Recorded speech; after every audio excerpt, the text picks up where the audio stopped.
multimedia. Ya, hari ini saya agak beralih topik dari tema tahunan yang diberikan oleh Bapak Gembala, yaitu Arise and Shine, bangkit dan terang. Tapi saya mau mengingatkan bagaimana kita menjadi murid, khususnya di dalam setiap Kersel. Di beberapa hari yang lalu di pertemuan kami para pengerja, teman-teman pengerja mengingatkan kami para pemimpin, tolonglah disampaikan kembali ke jemaat, diingatkan kembali supaya tidak ada satupun jemaat yang ragu masuk di dalam Kersel. Itu jadi sekali lagi, tolonglah disampaikan ke jemaat, sama-sama diingatkan kembali. Jangan ada satupun jemaat itu yang ragu masuk di dalam Kersel. Kenapa kita harus masuk di dalam Kersel? Kenapa kita butuh Kersel? Kenapa kita perlu Kersel? Sebentar saya akan menyampaikan untuk kita semua. Tapi kita buka dulu kebenaran firman Tuhan dari Mazmur. Tidak usah ditayangkan di sana, boleh langsung kita bacakan dari depan. Atau sebelumnya saya mau mengajak kita dideklarasikan dulu, kita deklarasikan dulu firman Tuhan biar lebih semangat. Tolong multimedia deklarasi firman Tuhan. Boleh saya undang kita sama-sama bangkit berdiri, pagi-pagi begini butuh semangat ya. Teman-teman kita sudah banyak yang berlibur ternyata. Dan juga pengetahuan saya monitor di sepanjang jalan tol menuju Merak juga sudah mulai terhambat ya. Ya. Tadi malam kami pulang dari Tangerang 3 jam. Tangerang ke Cilegon. Karena harus dialihkan dulu, ditampung di terminal Bogek, rest area Bogek, masuk di situ semua. Karena katanya sudah full oleh polisi, sudah full di sepanjang jalan ke Merak, penyeberangan. Jadi harus stay dulu di sana, di Bogek. Jadi mungkin juga kenapa kita agak sepi, teman-teman sudah ada yang berlibur, ada juga yang terhambat untuk datang beribadah. Tapi kita tetap harus ibadah. Ya, oke, sudah disiapkan. 1, 2, 3. Percaya firman-Mu berkuasa. Aku percaya firman-Mu dapat mengubah seluruh hidupku. Aku percaya firman ini adalah Tuhan sendiri. Aku siap untuk menerimanya dan melakukannya dalam nama Yesus. Amin. Mari silakan Bapak Ibu duduk kembali. Ya.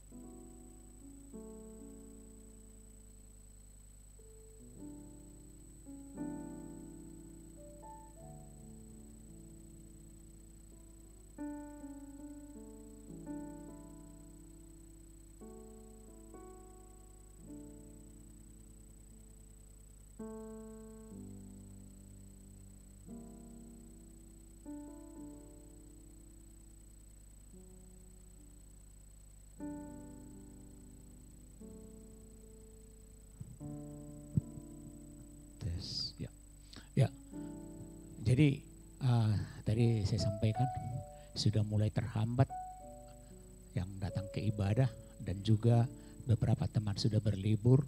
Tapi untuk hari Minggu karena masih suasana libur, kita informasikan bahwa hari Minggu kita cukup 1 kali. Jadi ibadah 8.00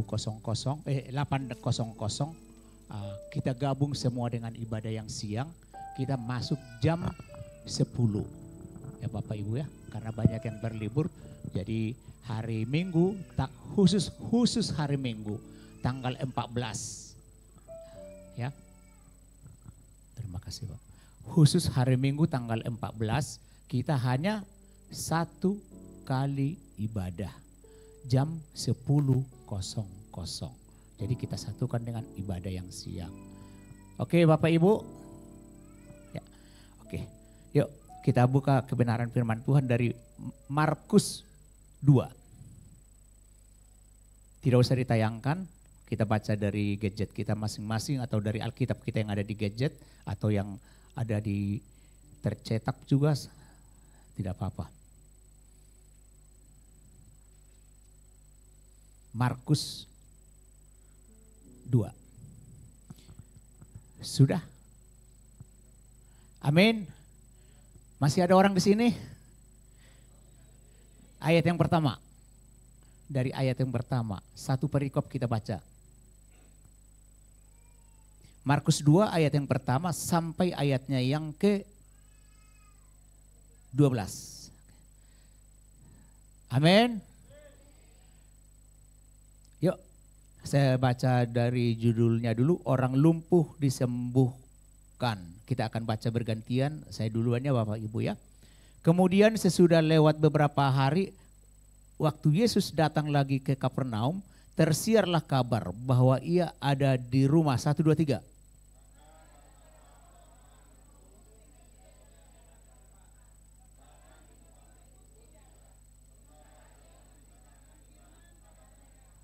Ada orang yang datang membawa kepadanya seorang lumpuh. Kalau orang lumpuh bisa jalan enggak ya? Berarti harus butuh bantuan dari temannya. Ya. Digotong oleh 4 orang.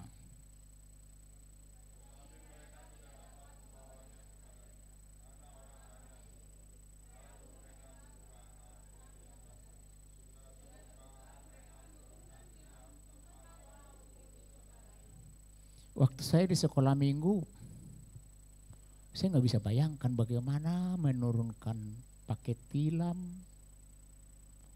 dibuka dari atas. Ini kan di sekolah minggu sudah diperdengarkan ya oleh guru-guru sekolah minggu. Jadi imajinasi saya itu dibongkar atapnya, diturunkan. Ya puji Tuhan kalau tidak hujan pada saat itu. Ya. Dan juga kok yang punya entah itu rumah atau ini di sini tidak ditulis ya. Ini apa di rumah penduduk? Jadi saya nggak bisa kebayang pada saat itu harus dibongkar atapnya, pelan-pelan diturunkan tilam itu. Tentu pasti punya alat bantu. Betul atau betul? Jadi bagaimana upaya mereka menurunkan orang lumpuh, si pasien tersebut. Next. Ketika Yesus melihat iman mereka, berkatalah ia kepada orang lumpuh itu, "Hai anakku, dosamu sudah diampuni." 6, 1, 2, 3.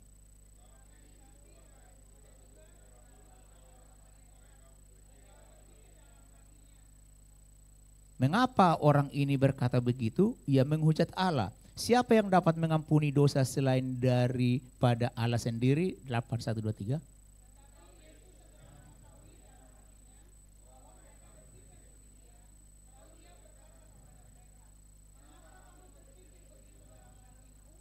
Manakala lebih mudah mengatakan kepada orang lumpuh ini, dosamu sudah diampuni. Atau mengatakan, bangunlah, angkatlah tilammu dan berjalan.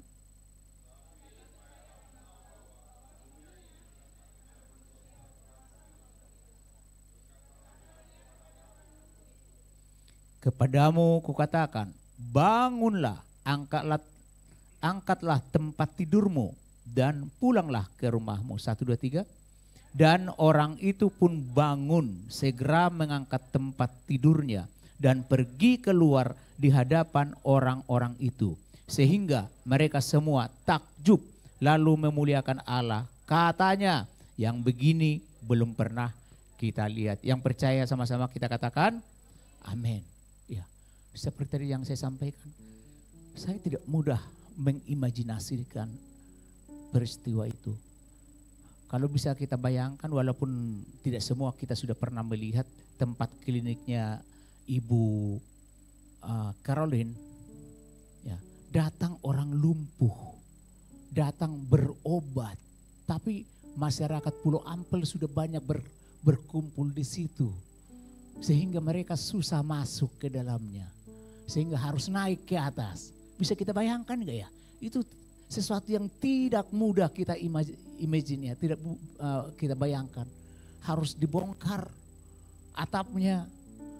Ini jangan-jangan Pak Herlan, ini apa-apaan ini?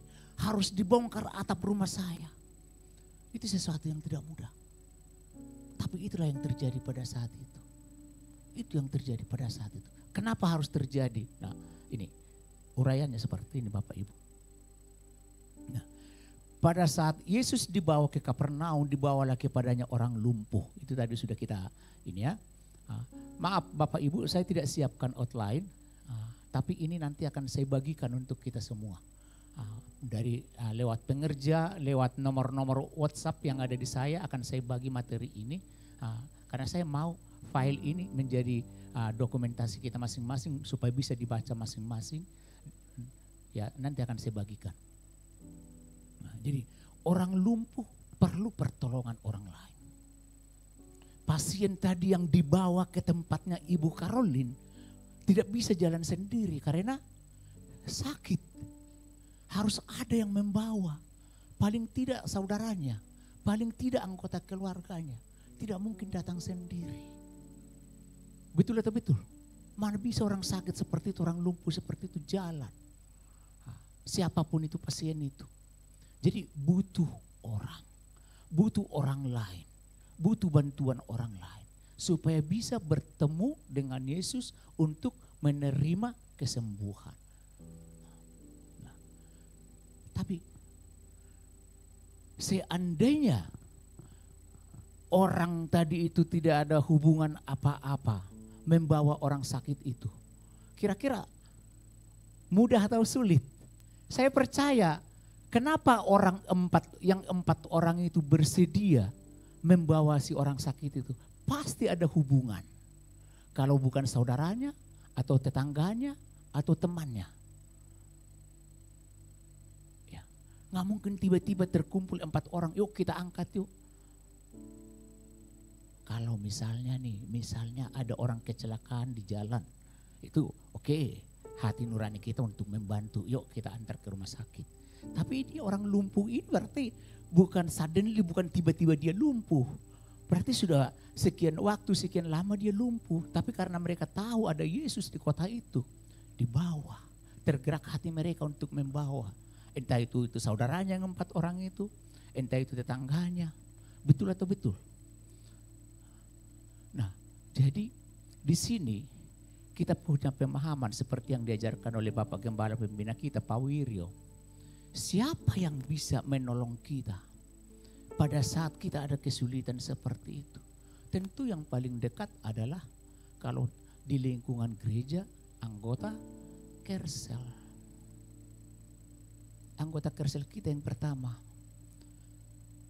Puji Tuhan di daerah Grand Pesona bulan yang lalu sudah ada Kersel baru. Boleh dong tepuk tangan. Nanti Ibu Caroline dengan mereka bisa bergabung. Lebih dekat. Ya. Atau mau kita buka satu Kersel di Bojo?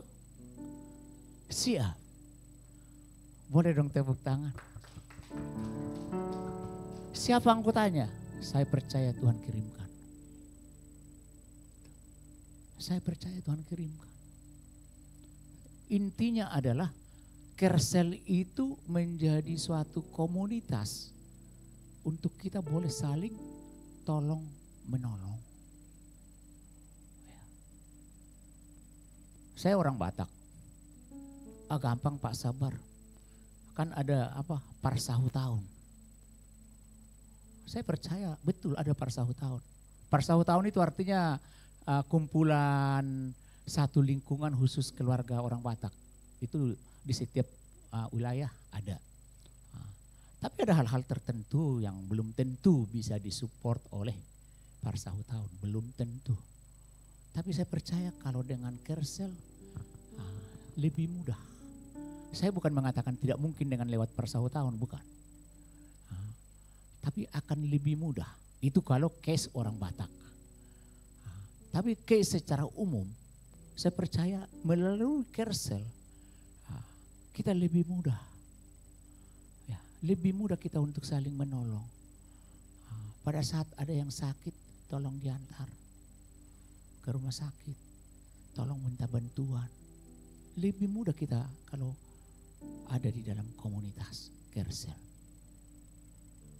Next. Nah, orang lumpuh digotong oleh 4 orang itu, lalu mereka membuka atap rumah dan menurunkannya dengan tilam. Ini mengulang kisah yang tadi ya, hanya.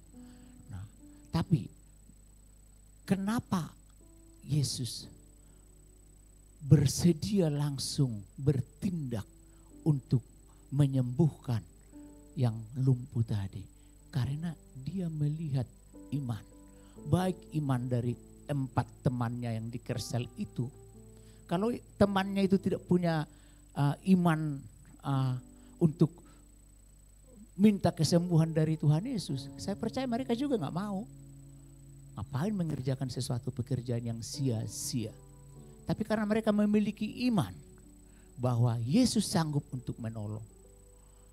Tapi yang dilakukan oleh Yesus pertama kali bukan bertindak untuk menyembuhkan, tapi dosamu sudah diampuni. Yesus langsung mengatakan ke yang sakit tersebut, penghapusan dosa membawa dampak pemulihan kesehatan, kesembuhan kesehatan. Dikala dosa kita disembuhkan, dikala dosa kita dipulihkan, dikala dosa kita diampuni, disucikan, darah Yesus yang suci, darah Yesus yang kudus menyembuhkan kita. Amin. Dikala Yesus rela mati tergantung di kayu salib, darahnya yang kudus tercurah. Saya sangat percaya, kita semua percaya, darah Yesus yang kudus itu sanggup menyembuhkan kita semua. Amin. Amin. Apapun sakit kita, apapun beban kita saat ini, sekalipun bukan hanya sakit secara fisik, mungkin ada sakit dalam tanda kutip, keluarga sakit, artinya keluarga bermasalah, keuangan bermasalah, bisnis kita bermasalah, tapi Tuhan sanggup untuk memulihkan. Amin. Ya.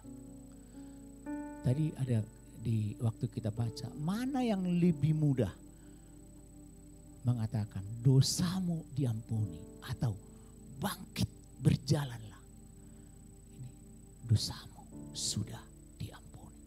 Dikala dosa kita diampuni, kita memperoleh, menerima kesembuhan. Amin. Nah sekarang bagaimana caranya kita memiliki iman? Karena kata kuncinya adalah kita memiliki iman bahwa Yesus sanggup untuk menyembuhkan kita, sanggup untuk mengampuni setiap dosa-dosa kita. Nah ini, 1, mendengarkan firman Tuhan atau menerima rema. Ini boleh kita baca yuk di Roma 10 ayat 17, 1, 2, 3. Jadi iman timbul dari pendengaran dan pendengaran oleh firman Tuhan. Rema itu apa sih? Ada rema, ada logos. Apa bedanya rema dengan logos? Ada yang mau berbagi? Apa sih rema, apa logos? Satu ayat firman Tuhan, apakah rema yang saya terima walaupun ayatnya sama dengan yang diterima oleh Pak Suryo? Belum tentu. Belum tentu sama. Kalau logos, iya, karena logos itu adalah hanya sekedar pengetahuan. Contohnya apa? Ini saya kasih contoh sederhana saja. Yesus lahir di mana? Siapapun orang Kristen yang pernah merayakan Natal tahu bahwa Yesus lahir di Betlehem. Itu logos, hanya sekedar pengetahuan. Betlehem kota besar atau kota kecil? Kota kecil, logos. Tapi masing-masing kita ada beberapa pengertian yang diberikan melalui kebenaran firman Tuhan ini yang melalui pencerahan Roh Kudus bahwa rema dari statement yang tadi, Yesus lahir di kota kecil yang namanya kota Bethlehem. Rema yang saya tangkap, walaupun Bethlehem kota kecil, tapi dari kota kecil itu lahir seorang juru selamat. Mika 5 ayat 1. Boleh kita baca?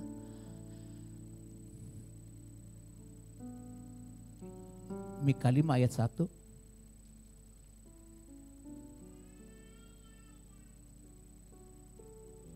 Sudah ketemu? 1, 2, 3. Tetapi engkau, hai Bethlehem Efrata, hal yang terkecil di antara kaum-kaum Yehuda, daripadamu akan bangkit bagiku seorang yang akan memerintah Israel, yang permulaannya sudah sejak purbakala, sejak dahulu kala. Sekalipun Bethlehem kota kecil, tidak sebesar kota Yerusalem. Biasanya kan kalau raja-raja lahirnya di kota besar, harusnya. Tapi ini malah di kota kecil, Bethlehem, di kandang domba lagi. Tapi dari tempat itu, dari tempat yang hina itu, lahir seorang raja besar, juru selamat. Namanya siapa? Yesus. Itu rema yang saya tangkap. Rema yang lain apa? Perumpamaan tentang biji sesawi.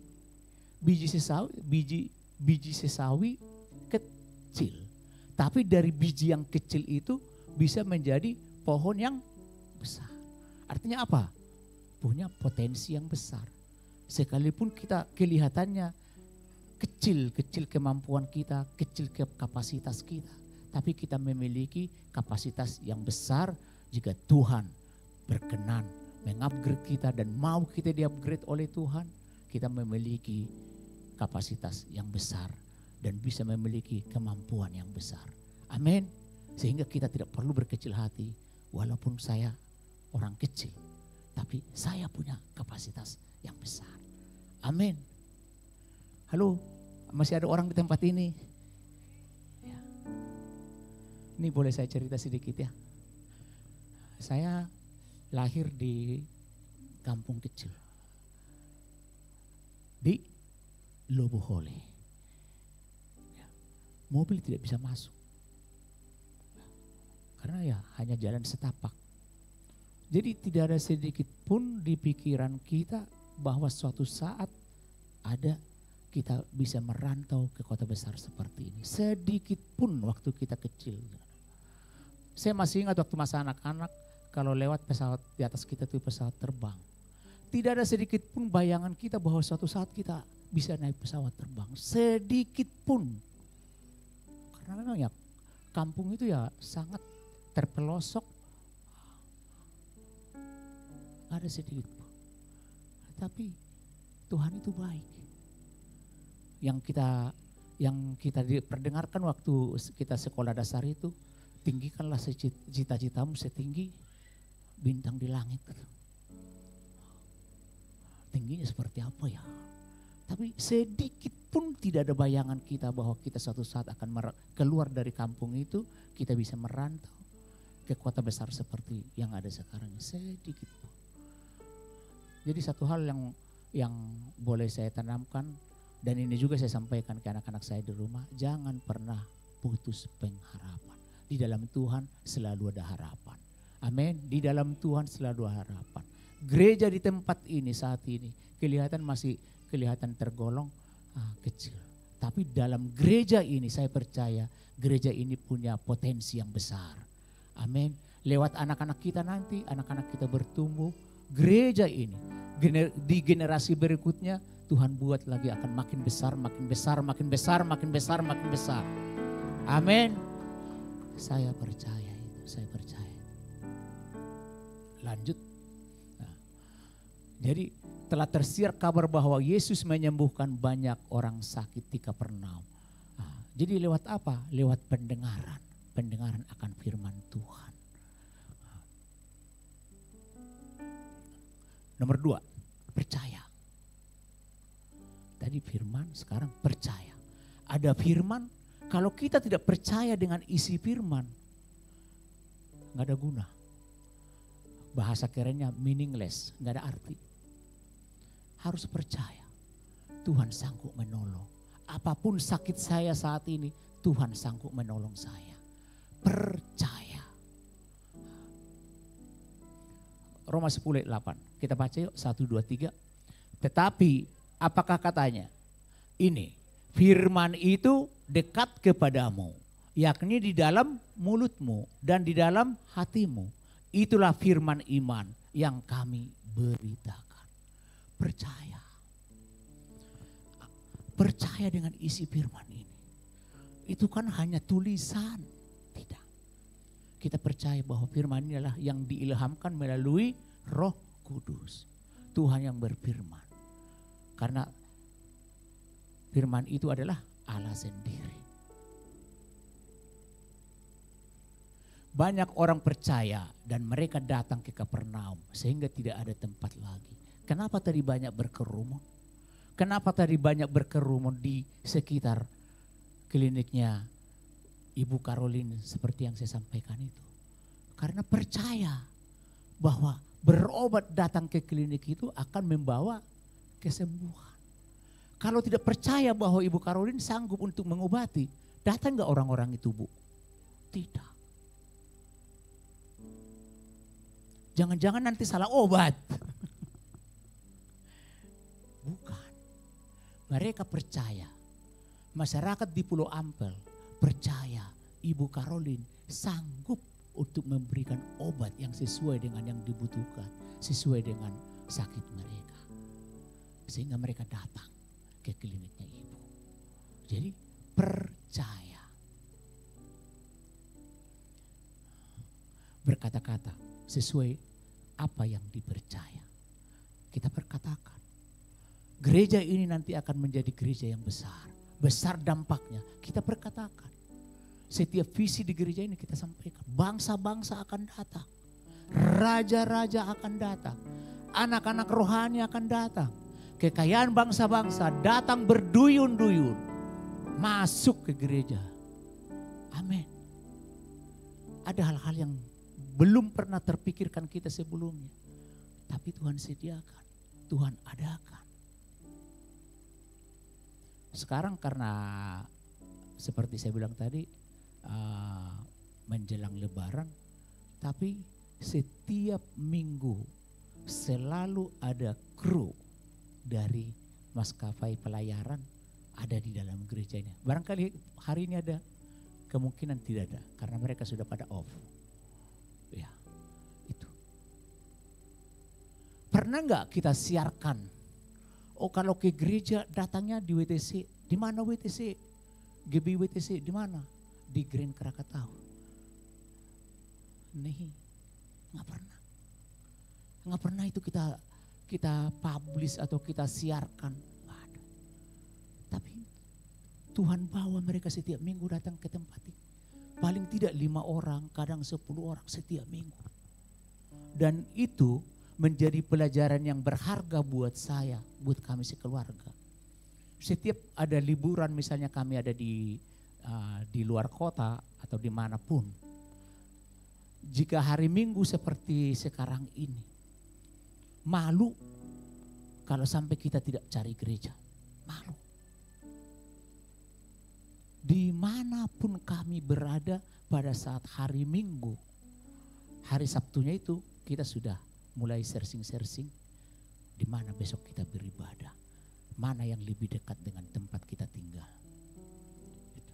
Kenapa? Teman-teman kita, saudara-saudara kita yang dari maskapai pelayaran, orang-orang kru kapal, mereka selalu datang. Masa mereka selalu mencari gereja di hari Minggu?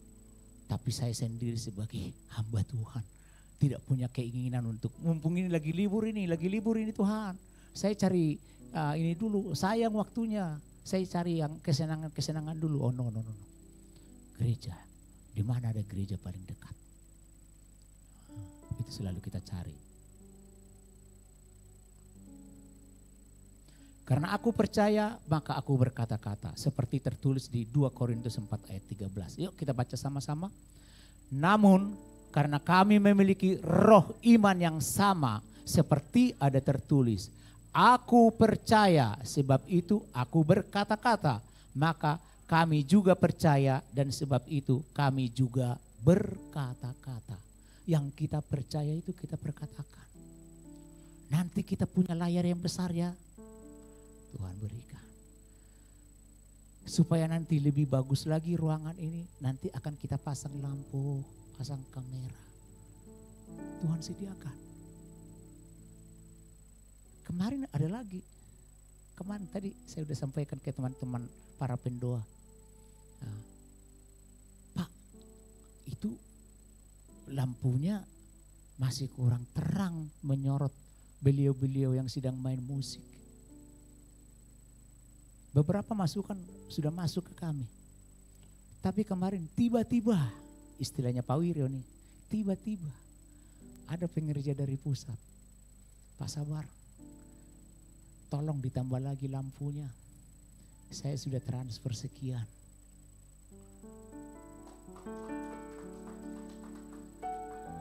$20 juta Bapak Ibu.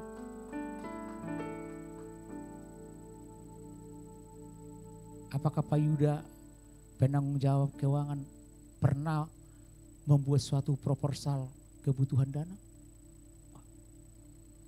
Kita nggak pernah melakukan itu. Membuat proposal, pengajuan dana, kami butuh ini. Saya percaya Tuhan yang menggerakkan itu semua. Tahu apa kebutuhan gereja ini. Ya. Jadi kita perkatakan, apa yang kita imani kita perkatakan. Sama kayak anak-anak kita juga begitu. Anakku kamu nanti jadi begini, jadi begini, jadi begini. Kita perkatakan. Jadi minta tolong. Jangan sampai ada lagi kita yang berkata-kata negatif terhadap anak kita. Jangan. Maaf kalau saya sampaikan. Bodoh kali kau, jangan. Kata-kata positif yang kita sampaikan. Kita bersyukur sebentar lagi keluarga Pak Napitupulu akan Tuhan berikan cucu. Diperkatakan terus, anak yang pintar, anak yang hebat, anak yang luar biasa. Setiap malam, setiap hari kita perkatakan terus. Ya Erina ya, dari dalam kandungan engkau ditenun. Tuhan memberikan masa depan yang terbaik. Masih dari kandungan. Nah, seperti itu. Demikian juga cucunya Ibu Susi. Masih kecil. Perkatakan terus kata-kata positif. Perkatakan terus, perkatakan. Pasti Tuhan berikan.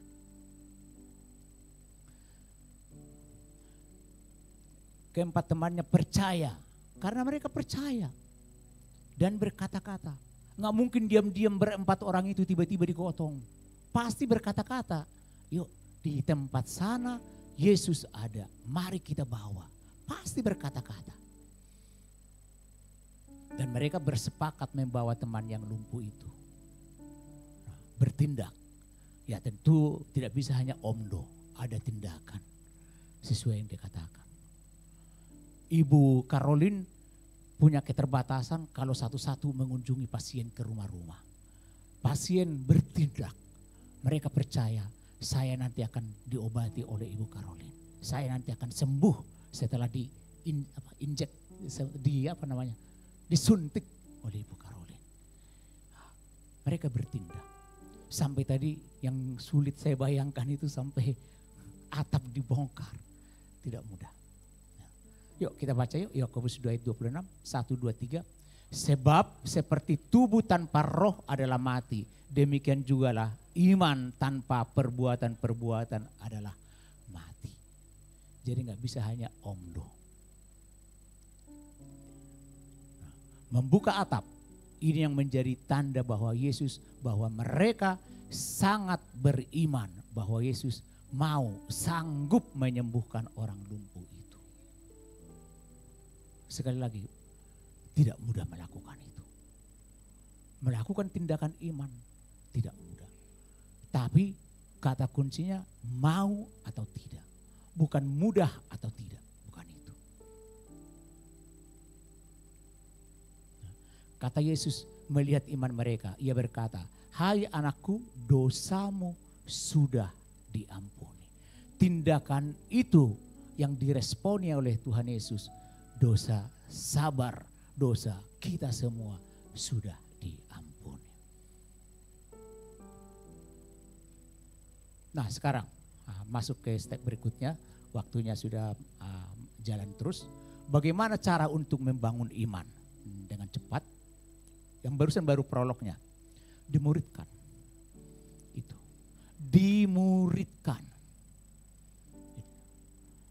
Gereja ini salah satu kata kunci di gereja ini adalah dimuridkan. Jadi semua jemaat yang ada di dalam wadah ini harus siap, harus bersedia untuk dimuridkan. Di mana ibadah raya seperti sekarang ini kita sama-sama mendengarkan khotbah pengajaran dari firman Tuhan, berarti kita adalah murid. Berikutnya di Kersel. Seperti yang saya sampaikan tadi, di Kersel kita dimuridkan. Mesbah keluarga, mesbah pribadi. Keluarga Pak Hektar Napitupulu sangat rajin nih. Mesbah keluarga, Kersel keluarga. Nah, di situ semua dimuridkan. Nah, di mesbah pribadi suka membaca Alkitab yang sudah dibuat di dalam aplikasi. Setiap pagi, setiap hari, setiap malam sudah tersedia bacaan Alkitab setiap hari. Nah, kenapa harus dimuridkan?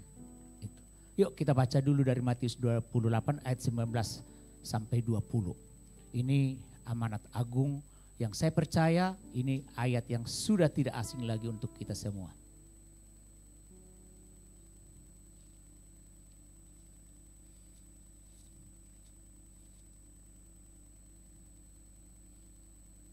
Matius.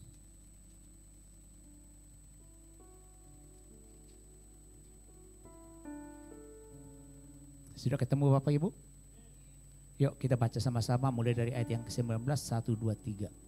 Karena itu pergilah, jadikanlah semua bangsa muridku dan baptislah mereka dalam nama Bapa dan Anak dan Roh Kudus. Dan ajarlah mereka melakukan segala sesuatu yang telah kuperintahkan kepadamu. Dan ketahuilah aku menyertai kamu senantiasa sampai kepada akhir zaman. Nah, jadi ini amanat agung. Yang pertama disuruh apa? Pergi. Jangan stay. Jangan berdiam. Pergi. Baru baptis. Setelah pergi dibaptis. Baru ajar.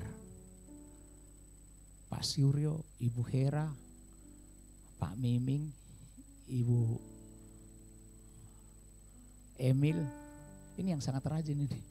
Pergi. Ngapain? Baptis, mengajar.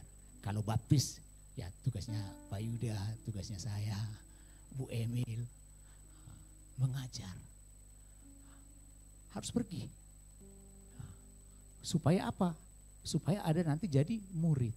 Muridnya itu pergi lagi. Dapat lagi murid. Muridnya pergi lagi. Sehingga yang jadi murid pergi lagi. Sehingga semakin banyak. Nah, jadi kalau kita lihat, ini hanya sedikit aja Bapak Ibu. Banyak gereja.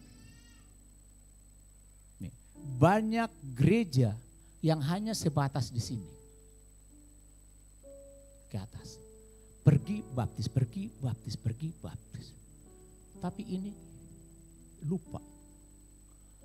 Padahal ini sesuai dengan firman tadi harus diajar mereka menjadi murid. Itu. Sekali lagi, banyak gereja hanya sebatas ini ke atas. Pergi baptis, pergi baptis. Ini lupa. Padahal ini nggak boleh. Ini semua satu kesatuan. Sesuai dengan amanat agung yang tadi. Jadi ini penginjilan, ini pemuridan. Jadi tidak cukup hanya menginjili, harus dimuridkan. Nah, ini pengertian dari pemuridan itu apa sih? Nah, dari bacaan tadi, dari penjelasan tadi, sangat clear, sangat jelas bahwa tugas utama kita semua, bukan hanya tugasnya saya, bukan hanya tugasnya Pak Yuda, bukan hanya tugasnya para pemimpin yang lain, Pak Suryo, Bu Emil, Bu Hera, Pak Miming, bukan. Tapi tugas kita semua untuk menjadikan semua orang. Menjadikan semua orang yang telah diselamatkan menjadi murid Yesus. Nah, apa sih arti murid itu? Murid, follower of Christ, pengikut Yesus. Jadi jangan kita sebut saya ini pengikut Yesus, tapi tidak mau dimuridkan. Jangan. Nah, ini. Yuk kita baca dari Lukas 9 ayat 23, 1-2-3. Katanya kepada mereka semua, setiap orang yang mau mengikut aku, ia harus menyangkal dirinya, memikul salibnya setiap hari dan mengikut aku. Aku ini huruf besar ya, maaf. Tolong nanti multimedia, tolong nanti diperbaiki ya.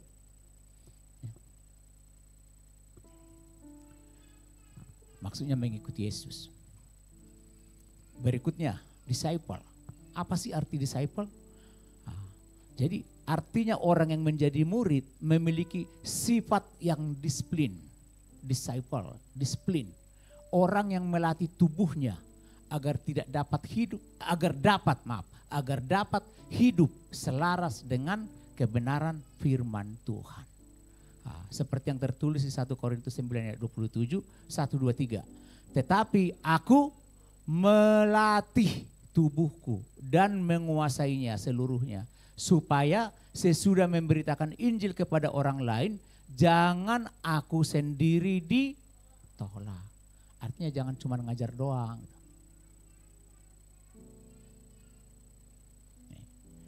Ketiga, the continuous learner, artinya orang yang rela mau diajar oleh Tuhan secara terus menerus. Nah, dalam kondisi begini, apakah kita bisa jatuh? Bisa. Bisa. Tapi pada saat kita jatuh tidak sampai terjerembab. Kita diangkat lagi oleh Tuhan. Naik lagi, naik lagi, naik lagi. Jadi artinya ada tindakan progresif. Hanya murid yang dapat melakukan tugas Yesus, yakni menjadi semua bangsa menjadi muridku. Kalau kita bukan murid Yesus, it's impossible, tidak mungkin. Ya, berangkat dari penjelasan ini, itu kenapa kita sangat getol mengingatkan kita semua jemaat supaya masuk dalam Kersel, supaya semua sama-sama bertumbuh rohaninya menjadi seperti Kristus. Di mana dimuridkan? Di Kersel. Kalau kita hanya di gereja seperti ini, ya hanya satu arah. Tapi kalau di Kersel, firman ini bisa nanti kita diskusikan lagi dalam Kersel. Apa makna yang bisa kita ambil dari penjelasan ini? Waktu saya cuman ya katakanlah sekitar 50 menit. Habis itu turun, sudah. Tapi bagaimana feedback, bagaimana respon dari jemaat, saya nggak tahu. Tapi di Kersel ini bisa kita bahas lebih dalam lagi. Nah, ini yang harus perlu. Karena saya dengar masukan-masukan, ada orang bukan di sini, di tempat sana. Masuk ke Kersel punya motivasi yang lain. Berhutang. Berbahaya. Kalau sampai di Kersel itu ada aktivitas hutang berhutang, jangan. Sangat-sangat berbahaya. Kata nenek, berbahaya. Oh, halo? Oke. Ya, jangan. MLM, approach, maaf nih, maaf 1000 kali maaf. Bukannya saya tidak menghargai Bapak Ibu kalau ada profesi sales, marketing, bukan. Saya sangat menghargai. Tapi jangan Kersel menjadi wadah kita untuk pekerjaan itu, untuk aktivitas itu. Jangan. Oh, nanti di Kersel saya nanti bisa approach si Anu. Ini lidahnya maaf. Jangan. Ya. Arisan, mencari donasi. Oh, di Tarutung di kampung saya sekarang lagi bangun gereja. Nanti di Kersel saya nanti bisa mendekati Pak Anu, si A, si B, mengedarkan proposal. Jangan. Apalagi berjualan.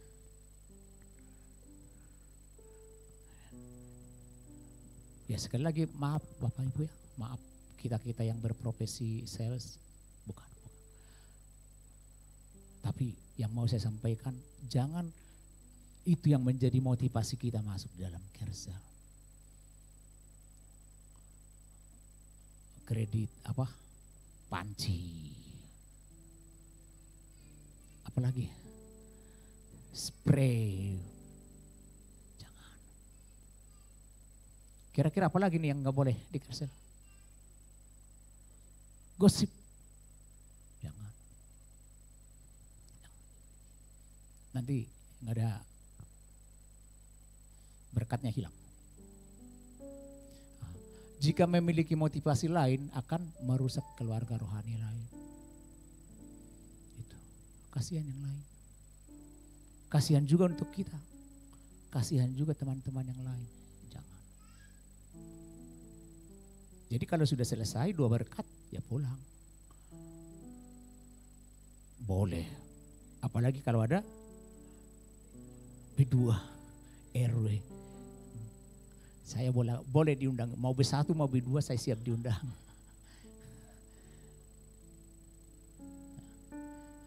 Nah ini, memastikan tidak ada yatim piatu di gereja karena semua dilayani. Tujuan yang paling penting, satu lagi yang sangat penting, supaya semua jemaat itu terlayani. Jujur, saya sebagai pemimpin di tempat ini, saya harus katakan, tidak mudah kita melayani jemaat yang tidak ada di dalam Kersel. Kenapa? Karena seperti apa aktivitas mereka, pergumulan mereka kita tidak banyak tahu. Tapi dengan adanya di dalam Kersel, kita semua bisa saling support. Betul Ibu Nenggolan? Itu kenapa kita dorong semua masuk di Kersel. Sangat lebih mudah buat kita para pelayan Tuhan di tempat ini melayani jemaat. Kalau jemaat itu ada di dalam Kersel, akan lebih mudah. Saya masih ingat waktu Ibu Erina dengan Pak Samuel persiapan menikah. Menikah bulan Oktober, tapi bulan Maret Ibu udah telepon saya, Pak, ini kita ada rencana loh begini di keluarga. Kenapa dengan mudah Ibu ngobrol dengan saya seperti itu? Karena ada di dalam Kersel. Jadi kalau ada jemaat tidak ada di dalam Kersel, saya sangat yakin tidak semudah Ibu Napitupulu menelepon saya, menginformasikan, mendiskusikan hal-hal seperti itu. Itu hanya salah satu contoh. Masih banyak contoh-contoh yang similar, yang mirip seperti itu. Jauh-jauh hari menghubungi kita, mempersiapkan segala sesuatunya, supaya semua nanti dipersiapkan dengan yang lebih baik. Amin. Ya. Jadi intinya adalah, kalau jemaat itu ada di dalam Kersel, akan lebih mudah bagi kami para pelayan. Karena semua bisa terkoordinir dengan baik melalui ketua Kersel.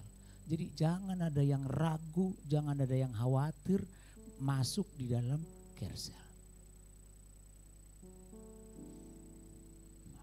Jadi ini slide yang terakhir. Jadi kita mari sama-sama maksimalkan setiap kesempatan kita semua jemaat ada di dalam Kersel. Amin. Amin. Siapa pemimpin Kersel? Siapa yang bisa saya hubungi? Kan nggak semua bisa hanya ke saya. Kemampuan saya terbatas Bapak Ibu. Kemampuan Pak Yuda terbatas. Kemampuan Pak Miming kita semua terbatas. Karena ya selain melayani di gereja, kita juga masing-masing semua kita punya aktivitas juga dengan aktivitas kita keseharian kita. Boleh multimedia ditayangkan. Siapa aja sih yang perlu dihubungi kalau dalam Kersel supaya semua jemaat tahu.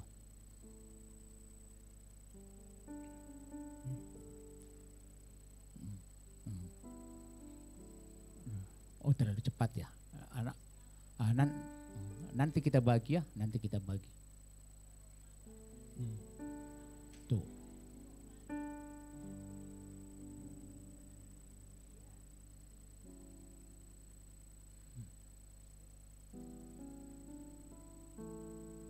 Termasuk anak-anak muda.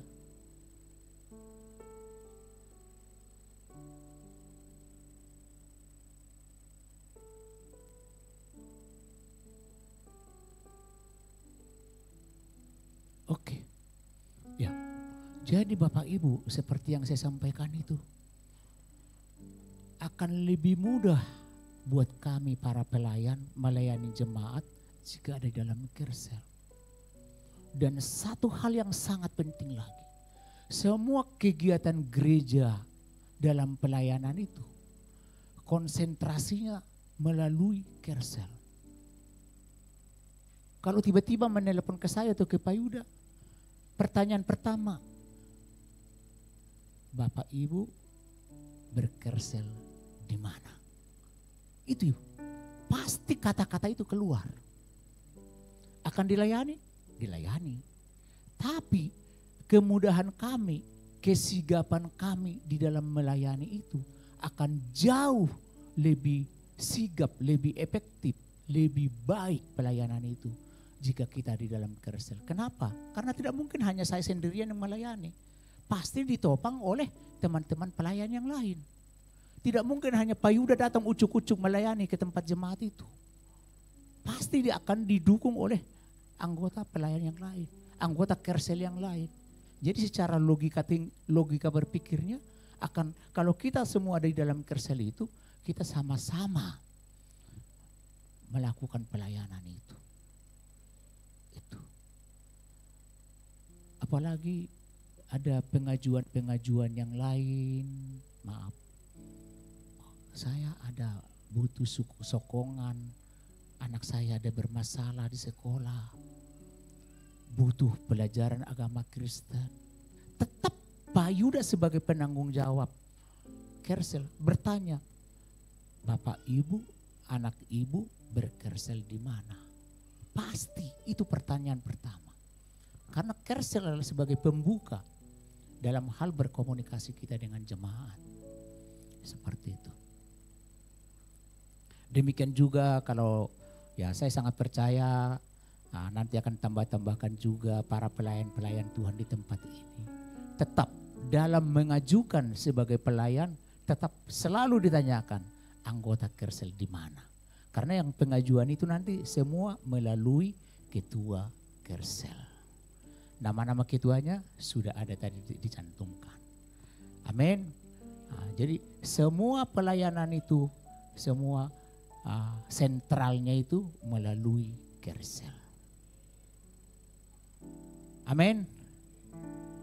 Rindu masuk Kersel? Kersel bergema. Boleh Bu Emil bantu saya, gerakannya saya nggak begitu mahir Bu. Boleh maju ke depan bantu saya. Oke Pak Suryo. Yuk berdiri dulu semua yuk, biar semangat yuk. Tolong gerakannya Pak.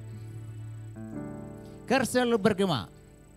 Bergerak, menjangkau, menggembalakan. Sekali lagi. Kersel bergema. Menjangkau, menggembalakan. Allah sanggup, Allah mampu menolongku. Allah sanggup,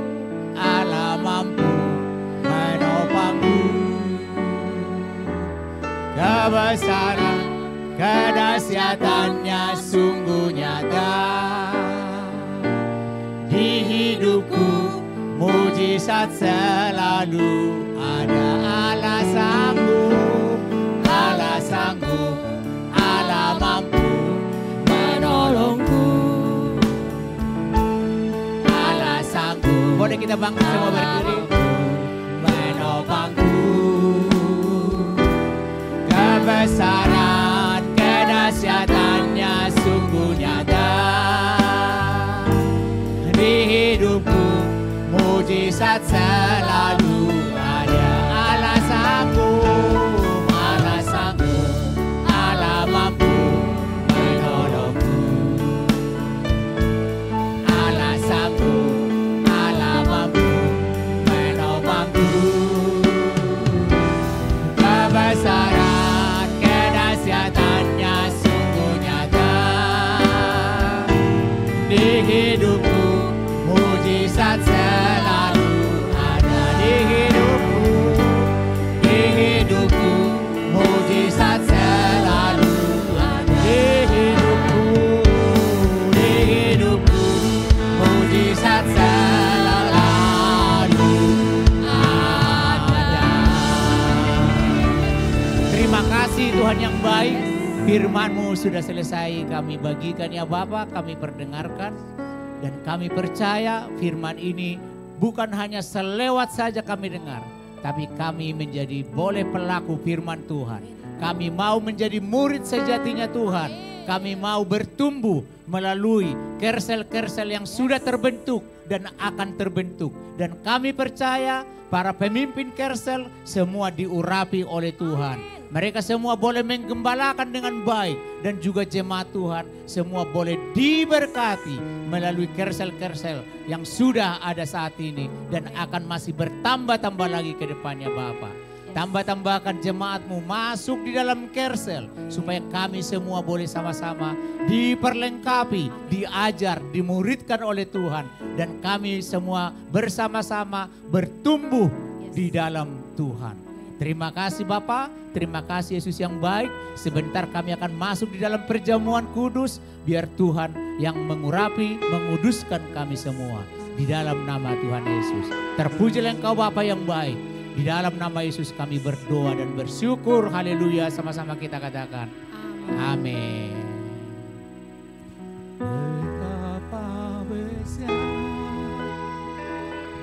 kasih pengampunan-Mu Tuhan. Engkau pandang hina hati yang hancur, ku berterima kasih.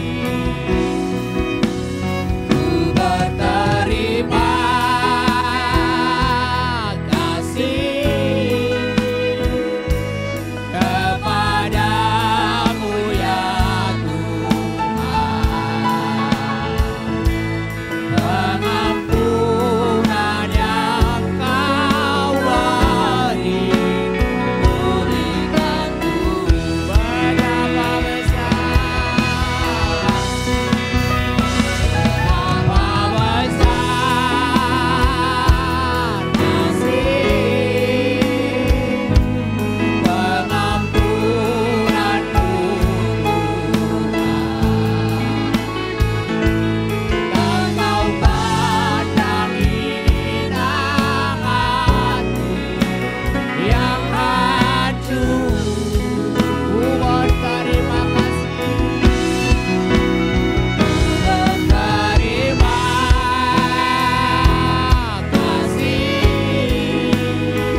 Sebentar kami akan masuk dalam perjamuan kudus-Mu ya Bapa. Kami tidak mau ini hanya sebagai rutinitas yang kami lakukan setiap di awal bulan. Tapi kami percaya melalui perjamuan kudus hari ini, kembali kami diingatkan, Tuhan Yesus baik, sangat baik, yang sudah rela mati di kayu salib menebus kami.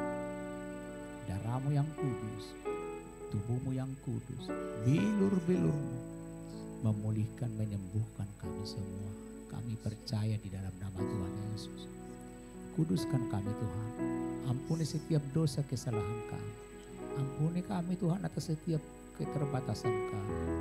Ampuni kami dalam setiap pelanggaran kami. Ampuni kami Tuhan.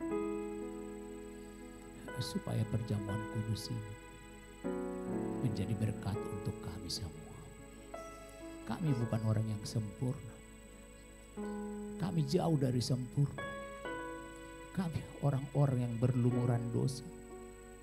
Kami orang-orang yang hina. Kami orang-orang yang kotor di hadapan Tuhan. Tapi kami sungguh percaya darah-Mu yang kudus ini yang menyucikan kami semua. Sehingga kami yang sakit semua disembuhkan, dipulihkan oleh Tuhan. Terima kasih Tuhan. Terima kasih Bapa yang baik. Terpujilah Engkau Tuhan. Di dalam nama Yesus kami berdoa dan bersyukur. Haleluya. Amin. Baik Bapak Ibu, perjamuan kudus diperuntukkan untuk kita semua yang sudah dibaptis. Tapi namun pun demikian, bagi kita yang sudah berusia 12 tahun.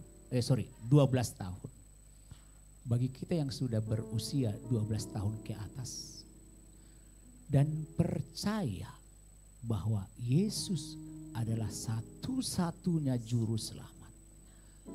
Tidak ada Tuhan selain Tuhan Yesus. Dia adalah jalan kebenaran dan hidup. Percaya akan firman itu. Karena begitu besar kasih Allah akan dunia ini. Sehingga dikaruniakannya anaknya yang tunggal untuk kita. Supaya kita semua yang percaya beroleh hidup yang kekal. Dia rela mati di kayu salib hanya untuk menebus kita. Dan percaya dengan firman itu. Boleh silakan mengambil roti anggur perjamuan kudus. Apakah semua jemaat sudah terlayani? Apakah masih ada yang lain? Sudah semua? Kalau begitu dengarkanlah kebenaran firman Tuhan. Sebab apa yang telah kuteruskan kepadamu telah aku terima dari Tuhan. Yaitu bahwa Tuhan Yesus pada malam waktu ia diserahkan mengambil roti. Mari kita angkat roti di tangan kita tinggi-tinggi. Dan sesudah itu ia mengucap syukur atasnya. Ia memecah-mecahkannya dan berkata, inilah tubuhku yang diserahkan bagi kamu. Perbuatlah ini menjadi peringatan akan aku. Saudara-saudaraku yang kukasihi, bukankah roti yang kita pecah-pecahkan ini sebagai lambang persekutuan kita dengan tubuh Kristus? Mari kita makan dengan iman di dalam nama Tuhan Yesus Kristus.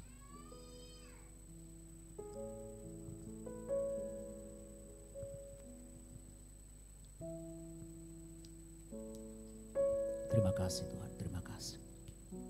Terima kasih Yesus yang baik.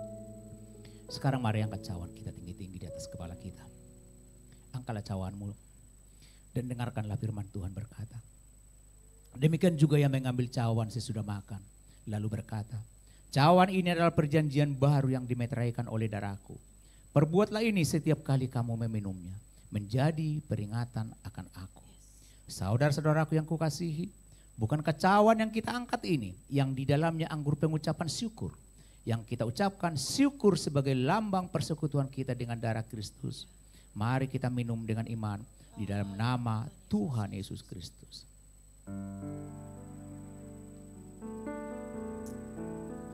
Mari ucapkan syukurmu kepada Tuhan. Katakan terima kasih Tuhan, terima kasih. Terima kasih. Terima kasih Yesus. Terima kasih Rajaku. Ora bara bara bara bara bara. Terima kasih Bapakku. Ora bara bara bara bara bara bara bara.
tubuhmu yang kudus, darahmu yang kudus menyembuhkan kami semua. Dan kami percaya kami yang sakit semua disembuhkan, dipulihkan oleh Tuhan.